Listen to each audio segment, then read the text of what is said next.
Hi guys, ఈ రోజు మనం చూడబోయే స్టోరీ చాలా డిఫరెంట్ స్టోరీ. సాధారణంగా చూసే స్టోరీలతో ఇది అస్సలు సరిపోలేదు. ముందు సినిమా చూడండి. సినిమా చూసిన తర్వాత దీనికి ఎంత రేటింగ్ ఇవ్వచ్చో మీరే చెప్పండి. ఈ సినిమా పేరు బ్యాడ్ రైటర్. ఇది 2020లో రిలీజ్ అయింది. ఇక ఆలస్యం చేయకుండా సినిమాలోకి వెళ్దామా? అంతకంటే ముందు వెల్కమ్ టు కళ్ళ ముందు కదిలే చిత్రాలు. ఈ సినిమా స్టార్టింగ్ లో హీరోయిన్ చూపించారు. ఈమె పేరు ఒలివియా. ఈమె అందమైన ధనవంతురాలైన అమ్మాయి. పక్కనే ఆమె బాయ్ ఫ్రెండ్ ఉన్నాడు. తన ప్రేయస్ ని అతడు చాలా పొగుడుతూ మాట్లాడుతున్నాడు. అప్పుడు అతనికి వాళ్ళ అమ్మ నుంచి మెసేజ్ వచ్చింది. ఈమె ఏంటి విషయం అని అడిగింది. ఈ రోజు మనం ఇద్దరం అమ్మను మీట్ కావాలి. ఆ మాట వినగానే ఈమె శోకంగా మీ అమ్మకు నేను నచ్చుతానని అనిపించట్లేదు అంటోంది. అప్పుడు బాయ్ ఫ్రెండ్, డార్లింగ్, నువ్వు ఎవరికైనా నచ్చకుండా ఉంటావా? నువ్వే కదా ప్రపంచ సుందరి, నీలాంటి అందం ఉంటుందా అని అతడు ఉదయాన్నే చాలా పొగుడుతుంటాడు. అది విని ఆమె సిగ్గుపడుతోంది. నెక్స్ట్ సీన్ లో హీరోయిన్ ఉంటున్న అపార్ట్మెంట్ ను చూపించారు.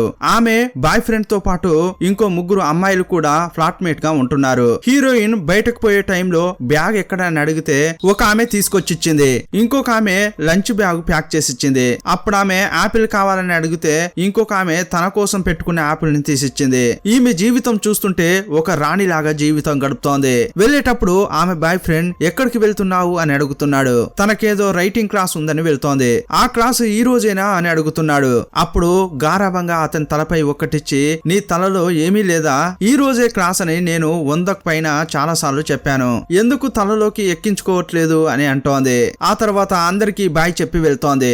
అప్పుడు బాయ్ ఫ్రెండ్, గొడుగు తీసుకుని వెళ్ళు, ఈ రోజు వర్షం వచ్చేలా ఉంది అంటుంటాడు. ఓ అలాగా, నాకు అలా అనిపించట్లేదే, నాకైతే ఈ రోజు ఒక అద్భుతమైన రోజుగా ఉండబోతోంది అనిపిస్తోంది అంటుంది. తన కాస్ట్లీ కార్ తీసుకుని క్లాస్ అని చెప్పింది కదా, అక్కడికి వెళ్ళింది. అప్పుడు హీరోయిన్ ను చూస్తూ ఒక ఆయన దగ్గరకు వచ్చి కారు అందంగా ఉంది అంటుంటాడు. అప్పుడు హీరోయిన్, మా పేరెంట్స్ ఇది నాకు బర్త్డే గిఫ్ట్ గా ఇచ్చారని చెప్తోంది. అతన్ని చూస్తూ మీరు కూడా ఈ క్లాస్ లో జాయిన్ అయ్యారా అని అడిగితే అతడు కూడా అవునంటాడు. నా పేరు అలెక్స్ అని పరిచయం చేసుకున్నాడు. ఈమె కూడా తన పేరు ఒలివియా అని చెప్పింది. సరే క్లాస్ లోకి వెళ్దామని ఇద్దరు వెళ్లారు. ఒక టీచర్ పాఠం చెప్తోంది. ఆమె ఒక బెస్ట్ రైటర్ కూడా. ఆమె ఆ రోజు పాఠం చెప్పిన తర్వాత హీరోయిన్ దగ్గరికి వచ్చి నీ జీవితంలోనే ఒక దుర్ఘటన గురించి చెప్పమని అడుగుతోంది. చివరిసారిగా ఎప్పుడు మీరు జీవితం అంటేనే నరకప్రాయంగా ఫీల్ అయ్యారు అని అడిగింది.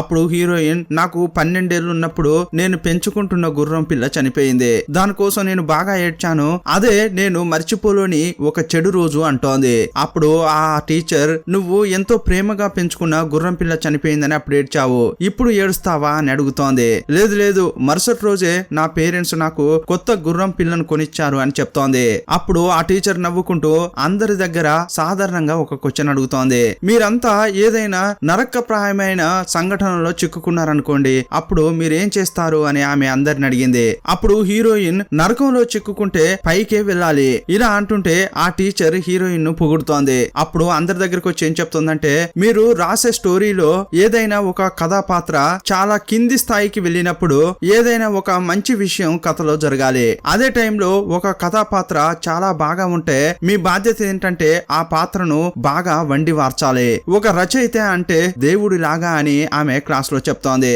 అసలు ఈ క్లాస్ ఏంటంటే రచయిత కావడం ఎలా అనేది ఈ క్లాసు. కథ ఎలాగైనా మూవ్ అవుతూ ఉండవచ్చు. మీ జీవితంలో జరిగిన ఇన్స్పిరేషనల్ స్టోరీని కూడా ఆ కథలో జొప్పించవచ్చు.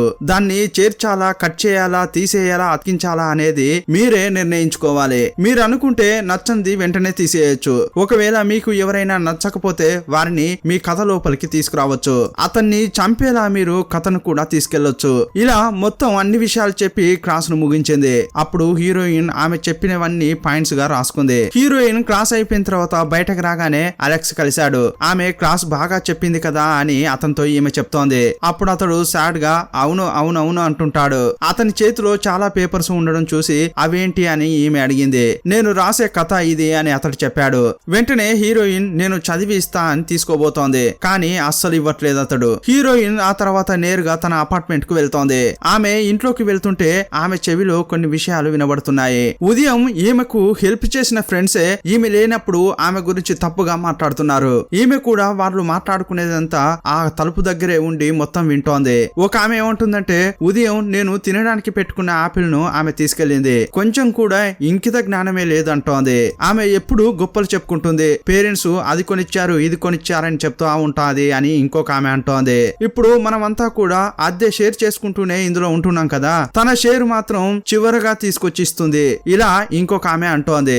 ఎప్పుడు తన గురించి తనే ఆలోచిస్తుంది తప్పితే మిగతా వాళ్ళ గురించి ఆలోచించదు అని ముగ్గురు మాట్లాడుకుంటున్నారు. ఇదంతా విని ఆమె చాలా బాధపడుతోంది. ఇంకా ఏం మాట్లాడుకుంటున్నారని అక్కడే ఉండి వింటోంది. అప్పుడు వాళ్ళు ఏమంటున్నారంటే, ఇలాంటి ఒక క్యారెక్టర్ ఈ భూమి మీద ఉండనే కూడదు, అందువల్ల ఆమెను చంపేద్దాం, ఇలా చేస్తే ఈ ప్రపంచానికే మంచిదే అన్నట్లు మాట్లాడుకుంటున్నారు.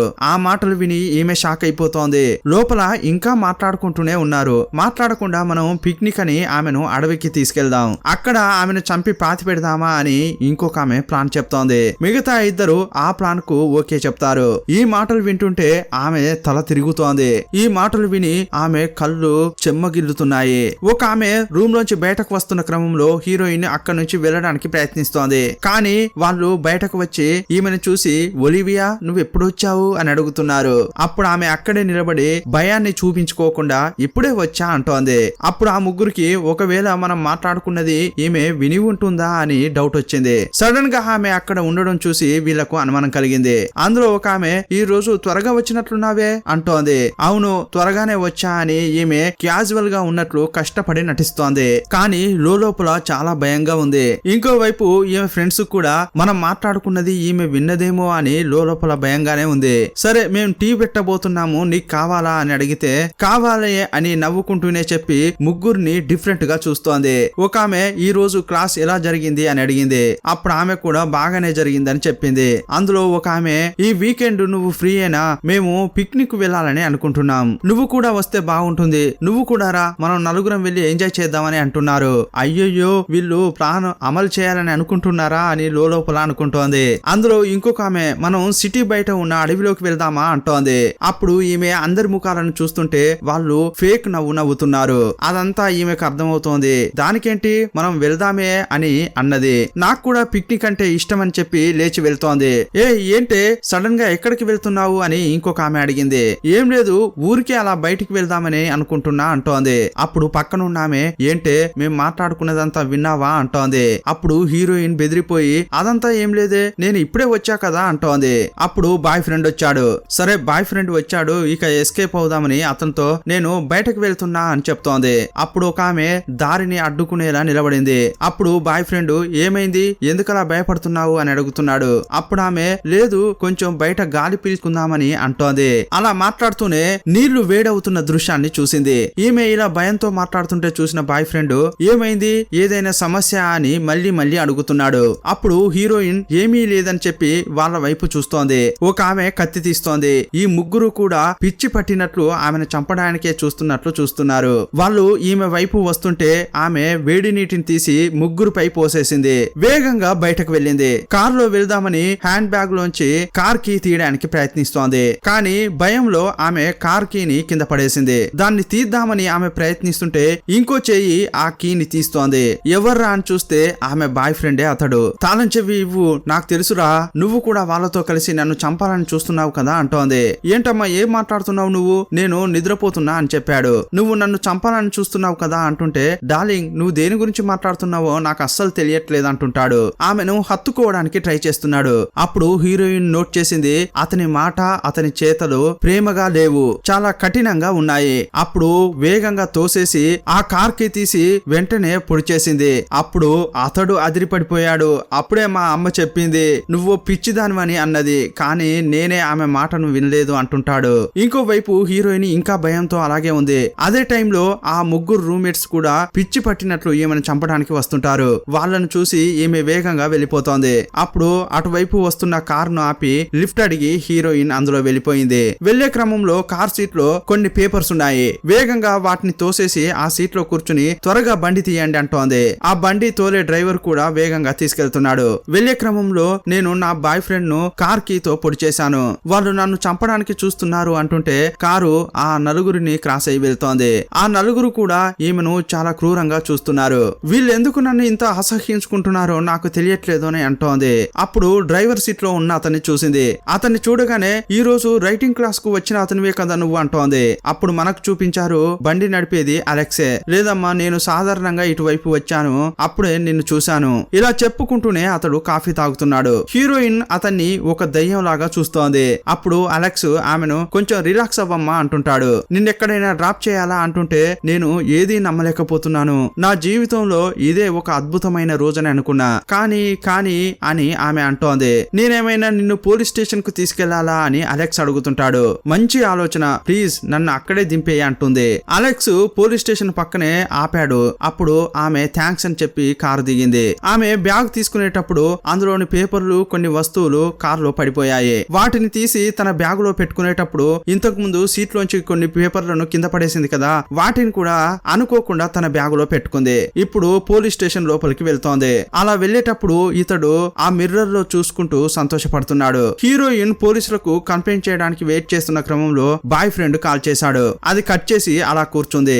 ఆపోజిట్ లో ఉన్న అద్దంలో తన రూమ్మేట్స్ అక్కడికి వస్తున్నట్లు ఈమెకు కనిపించింది. అప్పుడు ఆమె అటు చూసింది. ఈమెను వెతుక్కుంటూ ఆ ముగ్గురు ఇటువైపు వస్తున్నారు. వాళ్ళు రావడం చూసి వేగంగా కౌంటర్ దగ్గరికి వెళ్లి నాకు ఇప్పుడే హెల్ప్ చేయండి అని అడుగుతోంది. చాలా మంది వెయిటింగ్ లో ఉన్నారు, వెయిట్ చేయమని చెప్పారు. ఇక్కడే ఉంటే పని కాదని చెప్పి ఆమె దాక్కుంటూ వెళ్లిపోతోంది. వాళ్ళు కూడా ఇక్కడ హీరోయిన్ లేదని ఆమెను వెతుక్కుంటూ వేరే చోటుకు వెళ్తున్నారు. వాళ్ళంతా వెళ్ళిపోయిన తర్వాత హీరోయిన్ పరిగెత్తుతోంది. అక్కడే అలెక్స్ బండి ఆగి ఉండడం చూసి ఈమె కొంచెం కన్ఫ్యూజ్ అయింది. సడన్ గా ఎవరో ల్యాప్టాప్ లో టైప్ చేస్తుంటే ఈమె కింద పడిపోయింది. అప్పుడు నేనెలా పడిపోయా అన్న కన్ఫ్యూజన్ లో ఆమె తన బ్యాగును తీసుకుంటోంది. ఆ బ్యాగ్ లో తన పేపర్సే కాకుండా ఇంకొన్ని ఎక్స్ట్రా పేపర్స్ ఉండడం గమనించింది. అవి చదివిన తర్వాత షాక్ అయిపోయింది. ఆ పేపర్లలో ఈ రోజు తనకు జరిగిందంతా రాసి ఉంది. ఈ రోజు తన ఫ్రెండ్స్ తన గురించి మాట్లాడుకోవడం, ఆ తర్వాత జరిగిన విషయాలన్నీ ఒక కథలాగా రాశారు. అప్పుడు అదిరిపడిపోయి అలెక్స్ బండిని చూసింది. అక్కడ అతడు కథను టైప్ చేస్తున్నాడు. ఈ పేపర్స్ కూడా అతని బండిలోంచే తీసింది కదా. అప్పుడు ఆమెకు ఒక విషయం గుర్తుకు వచ్చింది. ఈ రోజు క్లాస్ చెప్పిన నోట్స్ చూసింది. అందులో ఏముందంటే కథలో ఒక క్యారెక్టర్ బాగుందంటే దాన్ని వండి వార్చాలి అని రాసి ఉంది కదా. దాని ప్రకారమే ఇతడు ఇదంతా చేస్తున్నాడో అని ఆమె అనుకుంటోంది. ఇంకోవైపు అలెక్స్ నవ్వుకుంటూ టైప్ చేస్తున్నాడు. ఈ రోజు చాలా అద్భుతమైందని హీరోయిన్ ఇంట్లోంచి బయలుదేరింది. ఆ తర్వాత వండి వార్చాలి అని టీచర్ చెప్పింది.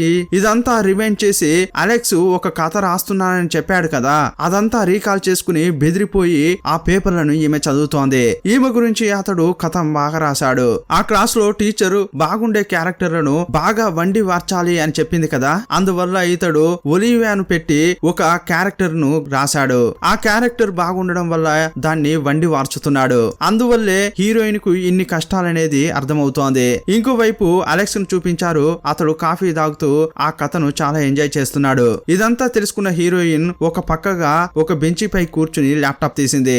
ఈమె అలెక్స్ గురించి కథ రాస్తోంది. అప్పుడు ఆమె ఏం రాస్తోందంటే, నా గురించి కథ రాసే అతడు తన అసహ్యకరమైన కారులో కూర్చుని తన ముక్కును రాసుకుంటున్నాడు అని ఈమె రాసింది. అప్పుడు అతడు ముక్కును గెలుపుతున్నాడు. ఈమె ఏదైతే రాస్తుందో అక్కడ అది జరుగుతోంది. ఇదంతా తెలుసుకుని హీరోయిన్ చాలా సంతోషపడుతోంది. ఇక నాకు దొరికావురా అని అనుకుంటోంది. ఇప్పుడు వండి వార్చేలాగా ఈమె కూడా రాస్తోంది. నా గురించి కథ రాసే హీనమైన వాడు తన చివరి కథను రాసి ముగించాడు అని ఈమె రాసింది. అప్పుడు అలెక్స్ యొక్క ల్యాప్టాప్ వర్క్ చేయట్లేదు. ఎందుకంటే ఈమె చెప్పేసింది కదా అలెక్స్ రాసేది చివరి కథ అని. అందువల్ల అతడు కథ రాయకూడదని ఆ ల్యాప్టాప్ పనిచేయట్లేదు. తన ల్యాప్టాప్ ఒక మాస్టర్ గా మారి అతని వేళ్లను మింగేసింది అని ఈమె టైప్ చేసింది. ఇంకోవైపు అలాగే జరుగుతోంది. ఆ ల్యాప్టాప్ ఇతని వేళ్లను మింగేసింది. ఇదంతా చూసి హీరోయిన్ చాలా సంతోషంగా నవ్వుతోంది. అతడు ఫోన్ కూడా అటెంప్ట్ చేయలేని పరిస్థితి. అలాంటి టైంలోనే అతనికి కాల్ వచ్చింది అని రాసింది. అదే టైంలో అతనికి కాల్ వచ్చింది. అయినా కూడా అతడు కష్టపడుతూ ఫోన్ రిసీవ్ చేసుకుని మాట్లాడుతున్నాడు అని రాయగానే అతడు కూడా రిసీవ్ చేసుకుని మాట్లాడుతున్నాడు. హీరోయిన్ మాట్లాడుతోంది. వీళ్ళిద్దరు ఏం మాట్లాడుకుంటారు అనేది కూడా ఆమె ల్యాప్టాప్ లోనే టైప్ చేస్తోంది. నువ్వు ఎవరి గురించి అయితే కథ రాస్తున్నావో ఆమెనే మాట్లాడుతున్నా అని టైప్ చేసింది. నేను నీ కథను చదివాను. అప్పుడే నువ్వు సృష్టించిన పాత్రను నేను అని తెలుసుకున్నా అంటోంది. ఇకపై నువ్వు ఏమీ రాయలేవురా అని చెప్పి టక్కున అతని కారు అద్దంపై ఒక్కటిచ్చింది. అప్పుడు అతడు బెదిరిపోయాడు. హీరోయిన్ కోపంగా చూస్తూ అతని పక్కన వచ్చి కూర్చుంది. అప్పుడు అలెక్స్ జరిగిందానంతటికి సారీ నన్ను క్షమించు అని అడుగుతున్నాడు. ఏంట్రా నా జీవితాన్ని నరకం చేసి ఇప్పుడేంట్రా సారీ అని ఆమె అంటోంది. లేదు లేదు, నేను సాధారణంగా అలా ఊహించుకుంటూ కథ రాయడం ప్రారంభించాను. కానీ నేను ఊహల్లో రాసేది నీ జీవితంలో జరిగింది. ఇలా జరుగుతుందని నేను అనుకోలేదు. కావాలని ఇలా చేయలేదు అంటుంటాడు. సరే ఇంతకీ నా కథ కథను నువ్వు ఎలా ముగించాలని అనుకున్నావు అని అడుగుతోంది. నేను మంచి ఎండింగ్ తోనే ముగించాలని అనుకున్నా అంటుంటాడు. మన టీచర్ చెప్పినట్లు ఒక మంచి క్యారెక్టర్ ని తీసుకుని దాన్ని చాలా బాధించి తర్వాత హ్యాపీ ఎండింగ్ తో ముగించాలని అనుకున్నా అంటుంటాడు. అది విన్న తర్వాత ఈమె లైట్ గా నవ్వుతోంది. సడన్ గా నా ల్యాప్టాప్ పనిచేయకుండా పోయింది. నా ల్యాప్టాపే మాస్టర్ గా మారి నా వేళ్లను మింగింది అని చెప్తున్నాడు. ఇదంతా విని ఫీల్ అయిపోయిన హీరోయిన్ తన ల్యాప్టాప్ తీసి వేగంగా ఏదేదో టైప్ చేసింది. అప్పుడు సంతోషంగా అలెక్స్ తన చేయిని చూసుకుంటున్నాడు. అతని వేళ్లు మళ్ళీ తిరిగొచ్చాయి. అప్పుడు హీరోయిన్ సంతోషపడుతూ దీని గురించి మనం మాట్లాడుకోవడానికి జపాన్ లోని రెస్టారెంట్ కి వెళ్దాం. ఇప్పుడు నువ్వేం చేస్తావంటే నా క్యారెక్టర్ ను ఒక రెస్టారెంట్ కు పంపించు, నేను నీ క్యారెక్టర్ ను రెస్టారెంట్ కు వెళ్లేలా రాస్తాను అని చెప్పింది. మన ఇద్దరం అక్కడికి వెళ్ళిన తర్వాత మన స్టోరీని ఎలా ముందుకు తీసుకెళ్దాం అనేది చర్చిద్దామని రాసింది. ఇప్పుడు వీళ్ళిద్దరూ రెస్టారెంట్ కు వెళ్తున్నట్లు రాశారు. సీన్ కట్ చేస్తే ఇప్పుడు వీళ్ళిద్దరూ రెస్టారెంట్ లోనే ఉన్నారు. అప్పుడు హీరోయిన్ నాకు ఈ ప్రాంతం బాగా నచ్చుతుంది, చాలా ప్రశాంతంగా ఫీల్ అవుతాను, అక్కడ ఉన్న సామురాయిని చూస్తుంటే నాకు చాలా సంతోషంగా ఉంటుందని దాన్ని చూపిస్తోంది. అక్కడ చూస్తే 3 సమురాయి కత్తులున్నాయి. అప్పుడు అతడు నువ్వు చూడ్డానికి చాలా అందంగా ఉన్నావని అంటుంటాడు. అదంతా సరే కానీ నువ్వు నా గురించి రాయాలని ఎందుకు అనుకున్నావు అంటోంది. నేను ఇప్పుడే ఫస్ట్ టైం కథ రాస్తున్నాను, నేను ఎవరి గురించి రాయాలని ఆలోచిస్తూ ఉన్నాను. అప్పుడు నాకు నచ్చిన నీ గురించి ఎందుకు రాయొద్దు అని అనిపించింది. నేను ఇప్పుడే స్టార్టింగ్ లో ఉండొచ్చు కానీ నా భార్య ఆమె ఒక పెద్ద రైటర్ అని అతడు చెప్తున్నాడు. అప్పుడు ఒక బుక్ చూపించాడు. చూస్తే ఉదయం ఒక టీచర్ క్లాస్ చెప్పింది కదా, ఆమె యొక్క భర్తే ఇతడు. ఈమె ఆశ్చర్యపోయి ఏంటి మనకు క్లాస్ చెప్పిన ఆమె నీ భార్య అంటోంది. అలాంటప్పుడు ఎందుకు నీ భార్య క్లాసును నువ్వు అటెండ్ అవుతున్నావు అని అడిగింది. ఏమీ లేదు, ఆమెలాగే రైటింగ్ నేను కూడా నేర్చుకోవాలని నేను కూడా అందులో జాయిన్ అయ్యా అంటుంటాడు. అప్పుడు ఆమె నవ్వుకుంటూ చా ఈ రోజు ఎంత డేంజర్ గా జరిగిందో తెలుసా, పర్వాలేదు ఇప్పుడు పోను పోను కొంచెం మంచిదైంది అంటోంది. ఒక కథాపాత్ర చాలా హీనమైన స్థితికి వెళ్ళినప్పుడు దాన్ని మళ్ళీ మంచి స్థితికి తీసుకొచ్చి కథ ముగించాలి. అదే కదా ఆ టీచర్ చెప్పింది, అదే చేద్దామని ఇతడు అంటుంటాడు. ఇలా వీళ్ళు మాట్లాడుకుంటున్న క్రమంలో అనుకోకుండా హీరోయిన్ పక్కనున్న సమురాయి కత్తులను చూసింది. 3 ఉన్న చోట ఇప్పుడు 2 ఉన్నాయి. రే అక్కడ 2 ఉన్నాయేంటి, నాతో ఇలా మాట్లాడుతూనే ఆ కత్తితో నన్ను ఏదైనా చేద్దామని అనుకుంటున్నావా అని ఈమె అంటోంది. లేదు లేదు నేను అలా ఏమీ చేయలేదు అని అలెక్స్ అంటుంటాడు. మేబీ మనల్ని కథాపాత్రలుగా చేసుకుని వేరే ఎవరైనా కథ రాయొచ్చు కదా అని అతడు అంటుంటాడు. అప్పుడు అంతా తిరిగి చూస్తున్నారు. అదే రెస్టారెంట్ లో హీరోయిన్ యొక్క బాయ్ ఫ్రెండ్ కూర్చుని వీరిద్దరిని కథాపాత్రలుగా అతడు కథ రాస్తున్నాడు. అది ఇప్పుడు నిజంగా జరుగుతోంది. అతడు ఏం రాశాడో ఏమో కానీ ఆ కత్తి తీసి ఎదురుగా ఉన్న అలెక్స్ ను ఆ బాయ్ ఫ్రెండ్ పొడిచేశాడు. ఆ రక్తం ఈమె ముఖంపై చిందింది. ఆమె భయపడిపోతోంది. అదే టైంలో అక్కడ నుంచి క్లాస్ చెప్పిన టీచర్ అమ్మ వస్తోంది. ఆమెను చూడగానే ఇతడు అమ్మ ఈమెను మనం ఏం చేద్దాం, ఇలా అతడంటుంటే ఈమె ప్రాణాలతోనే ఉండకూడదు, నా భర్తతో కూర్చుని నైస్ గా కాఫీ తాగుతుందా, చంపేరా దాన్ని అంటోంది. అప్పుడు అతడు కూడా ఆ కత్తితోనే ఈమెను కూడా పొడి చేశాడు. అక్కడికక్కడే హీరోయిన్ చనిపోయింది. ఈ బాయ్ ఫ్రెండ్ యొక్క తల్లే ఆ టీచర్ అమ్మ, అలెక్సే ఇతని తండ్రి. తన కొడుకును వదిలి వీరిద్దరిని చంపేయమని చెప్పింది ఆ టీచర్ అమ్మ. హీరోయిన్ చనిపోయేటప్పుడు కూడా ఆ టీచర్ అమ్మ ఆమెను గుర్రుగా చూస్తోంది. సీన్ కట్ చేస్తే ఒక ముసలామె నవ్వుతోంది. ఇంతకు ముందు జరిగిందంతా ఒక కథగా తన ల్యాప్టాప్ లో టైప్ చేస్తోంది. ఈ ముసలామె వేరెవరో కాదు, తీక్షణంగా చూస్తే తెలుస్తుంది ఈమె వేరెవరో కాదు, మనం చూసిన స్టోరీలో వచ్చిన ఆ టీచర్ అమ్మ. వయసైపోయి ఇలా కూర్చున్న ఆమె తనను యవ్వనంతో ఉన్నదానిగా ఊహించుకుంటూ స్టోరీని రెడీ చేస్తోంది ఇంతసేపటి నుంచి. ఆమె వెనకే ఆమె భర్త వంట చేయడం చూపించారు. ఇతన్ని తీక్షణంగా చూస్తేనే తెలుస్తుంది కథలో వచ్చిన అలెక్స్ ఇతడే అని. నాకు కొంచెం పని ఉంది నేను వెళ్తా అని అంటుంటే ఈ ముసలామె కూడా మీరు వెళ్ళండి నేను చూసుకుంటా అంది. అతని పని ఏంటంటే బాగా కాఫీ తాగుతున్నాడు. అతడు అలా తాగుతుంటే ఈమె గుర్రుగా చూస్తోంది. ఇప్పుడు ఆమె గంట తీసుకుని దాన్ని కలియబెడుతోంది. అప్పుడు ఆమె కొడుకు తన గర్ల్ ఫ్రెండ్ తో అక్కడికి వచ్చాడు. ఎవర్రా ఆ గర్ల్ ఫ్రెండ్ అని చూస్తే ఆమె హీరోయినే. కొడుకు వేరెవరో కాదు, సేమ్ హీరోయిన్ యొక్క బాయ్ ఫ్రెండే. స్టార్టింగ్ సీన్ లో అతడు హీరోయిన్ కు చెప్పాడు కదా ఈ రోజు అమ్మ ఫోన్ చేసింది, ఆమె నిన్ను చూడాలని అంటోంది, రా వెళ్దాం అంటాడు కదా. అలా అన్నప్పుడు ఆమె ఏమంది, లేదు లేదు నేను మీ అమ్మకు నచ్చుతానో నచ్చనో అన్నట్లు అంది కదా, అది నిజమేనన్నట్టు జరుగుతోంది. హీరోయిన్ ను చూసిన ఆ తల్లి ఊరికే పైకి అలా నవ్వింది, కానీ నిజంగా ఆమెను గుర్రుగా చూస్తోంది. అదే టైంలో ఈ భర్త కథలో ఉన్నట్లుగానే నా కోడలు చూస్తే చాలా అందంగా ఉంది అంటుంటాడు. అప్పుడు ఈ ముసల్ది ఇంకా కోప్పడుతోంది. ఆ తర్వాత అందరూ సంతోషంగా మాట్లాడుకుంటున్న క్రమంలో బాయ్ ఫ్రెండ్ వాళ్ళ అమ్మతో ఏంటమ్మా ఏదో కథ రాస్తున్నావట కదా, ఏం కదా నేను చదవచ్చా అంటాడు. లేదు అదంతా ఏం లేదు అని అతన్ని అటువైపు వెళ్లకుండా తీసుకెళ్తోంది. ఎందుకంటే వీళ్ళందరినీ కథాపాత్రలుగా చేసి ఒక క్రూరమైన కథను ఆమె రాసింది. అదంతా వీళ్లకు తెలియకూడదని ఆమె అనుకుంటోంది. అప్పుడు హీరోయిన్ ఈ ముసల్దాన్ దగ్గరికి వెళ్లి, నేను మీ కొడుకు పిలవడం వల్లే వచ్చాను, నేను ఇక్కడికి రావడం మీకు ఏం ఇబ్బందిగా లేదు కదా అంటోంది. అదంతా ఏం లేదమ్మా, నువ్వు రావడం నాకు సంతోషమే అన్నట్లు ఆమెను హక్ చేసుకున్నట్లు వెళ్లి చేతిలో ఉన్న ఒక షార్ప్ అయిన గంటెతోనే ఆమెను పొడిచేసింది. హీరోయిన్ కింద పడి గిలగిలా కొట్టుకుంటోంది. ఆ ముసల్దాని యొక్క కొడుకు భర్త బెదిరిపోతున్నారు. ఏంటి, ఏం చేశావే అని అలెక్స్ ఆమెను అడుగుతున్నాడు. ఊరికే ఉండయ్యా, నేను కథ ఏం రాస్తే అదే జరుగుతుంది, నేను ఇప్పుడు గాని కథ మార్చానంటే మొత్తం మారిపోతుంది అని అంటోంది. నేను గంటెతో ఆమెను పొడిచాను కదా, ఇప్పుడు కూడా దీన్ని మార్చగలను అంటోంది. చూస్తావా అని చెప్పి ఆ మ్యాటర్ అంతా డిలీట్ చేసి మళ్ళీ కొత్తగా రాసింది. కానీ వాస్తవంలో చూస్తే హీరోయిన్ దగ్గర ఎలాంటి మార్పు లేదు. ఏంటి, నేను ఈ సీన్ నే డిలీట్ చేశాను కానీ ఎందుకు మారడం లేదు అని ఆ ముసలామె అనుకుంటోంది. అదే టైంలో అలెక్స్ అంబులెన్స్ కు ఫోన్ చేస్తాడు. ఇంతటితో ఈ సినిమాను ముగించారు. ఇక చివరగా ఏం చెప్పారంటే, ఇంతకీ ఈ కథాపాత్రలన్నింటినీ చేసుకుని కథ రాసింది ఎవరంటే ఈ ముసలామె. ఆమె రాసిన ఈ కథ ఊహల్లో రాసిన కథ. తన ఊహల్లో తను ఒక టీచర్ గా, తన భర్త తన కొడుకు యొక్క గర్ల్ ఫ్రెండ్ ను స్టూడెంట్స్ గా భావించి ఆమె కథ రాసింది. ఆ కథలో ఎవరు కథ రాసినా కూడా వాస్తవంగా జరిగేటట్లు ఒక ఫ్యాంటసీ కథను ఈమె రూపొందించింది. ఈమె చెప్పినట్లుగానే అంతా జరిగినట్లు చూపించారు. ఆ తర్వాత ఏం జరుగుతుంది అని ఆసక్తిగా మనం కూడా చూసాం. ఆ తర్వాత ఈ ముసలామె తన మనసులో ఉన్న భారాన్ని ఇలా ఒక కథగా, ఒక భ్రమగా రాసిందనేది మనకు చివరకు తెలుస్తుంది. ఇదంతా నిజంగా జరగదని మనకు తెలుసు, కానీ ఆ ముసలామెకు అది తెలియలేదు. కథలో ఐక్యమయ్యి అందులో మునిగిపోవడం వల్ల ఈ సీన్ డిలీట్ చేస్తే అంతా మామూలైపోతుంది అనుకున్న ఆమె కత్తితో పొడిచి ఆ తర్వాత ఆమెకు ఏమీ కాలేదన్నట్లు కథ మార్చి రాసింది. ఆ తర్వాత మార్చి రాస్తే ఇలా జరుగుతుందా ఏంటి? కథలో ఎక్కువగా మునిగిపోవడం వల్ల జరిగిన సంఘటనే ఈ క్లైమాక్స్. ఆ తర్వాత ఈమెను పట్టుకుని ఒక పిచ్చాసుపత్రిలో చేర్పిస్తారు. ఇలాంటి ఒక డిఫరెంట్ స్టోరీతో మరో సినిమాలో మళ్ళీ కలుసుకుందాం. అప్పటి వరకు బాయ్ బాయ్.